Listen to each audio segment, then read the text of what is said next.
Hello to everyone. Hope so you all are fine and doing very well. Today's our topic is nephrotic syndrome. In previous video, we discussed nephrotic syndrome and their associations related to the NREN and some assembly syllabus. So today's our topic is nephrotic syndrome. And what is nephrotic syndrome? Basically, it is also a syndrome of glomerular apparatus in which the protein urea is very massively as compared to the nephrotic syndrome that is less than 2.5 gram.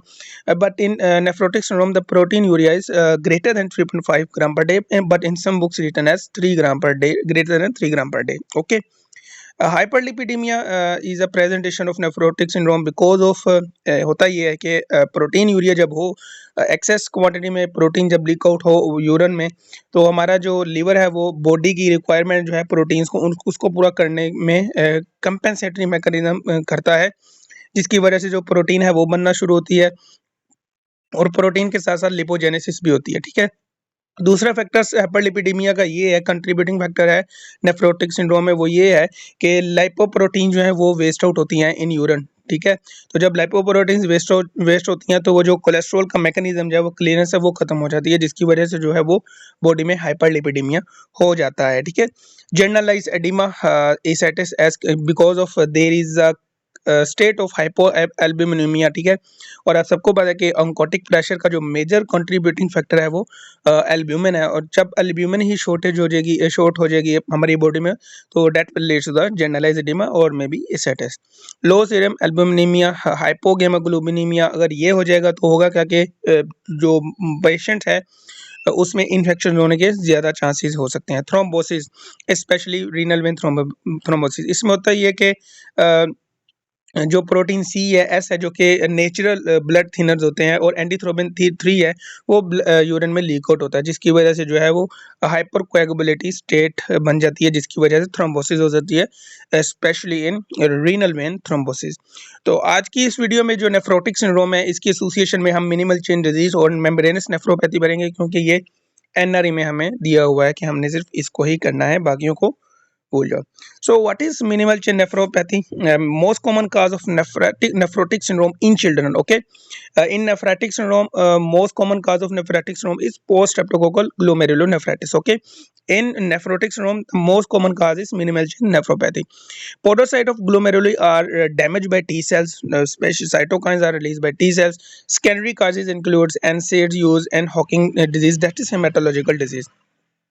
What are signs and symptoms? Common symptoms of nephrotic syndrome, as we discussed in this slide, that proteinuria, hyperlipidemia, generalized edema, ascites, low serum albuminemia, hypogammaglobulinemia, thrombosis, etc. Okay.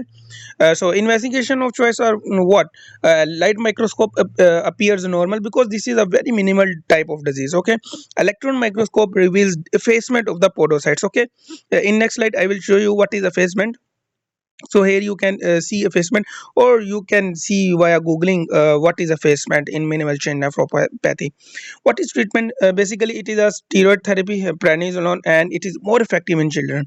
So here is a presentation of the effacement, that there are podocytes.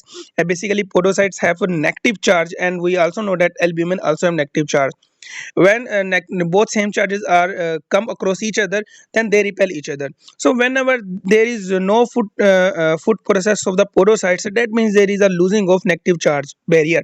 That means the negative charge of albumin can pass easily from this slit, and you can see here selective proteinuria, as we see hypoalbuminemia in our body, or you can see albumin will be seen in urine. Okay. So, what is membranous nephropathy? What incidence is highest in teenagers and young adults? Antibodies to phospholipase A2, that is also called PLA2 receptors. Secondary disease, hepatitis B virus के साथ ये associated होता है membranous nephropathy.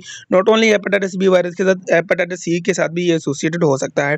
Malaria, systemic lupus erythematosus and NSAIDs and gold salt जो है, अगर हम कोई सुनार के पास जाता है तो उनमें ये डिजीज अगर कोई सुनार का काम करता है तो मैं भी उनमें ज़्यादा चांसेस हो कि उनमें मेम्ब्रेनस नेफ्रोपैथी हो सकती है, क्योंकि वो गोल्ड का काम करते हैं और gold salt can cause membranous nephropathy. What are sign and symptoms?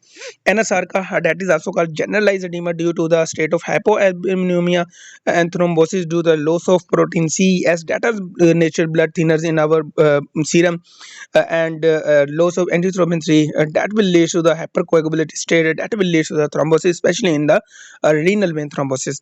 Other are common symptoms of nephrotic syndrome, like we already discussed that proteinuria and hyperlipidemia, etc. What are the investigation?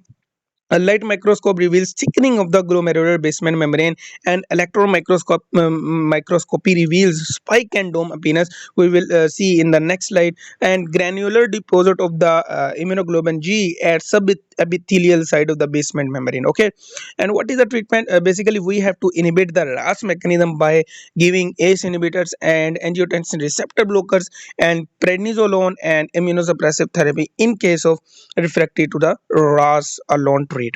So here is a clinic. Here is a picture representation. Here you can see the encircling blue color, that is called spike and dome appearance. I draw by myself, and there is a thickening of the glomerular appearance as we see in zigzag pattern, as we see in red color marking.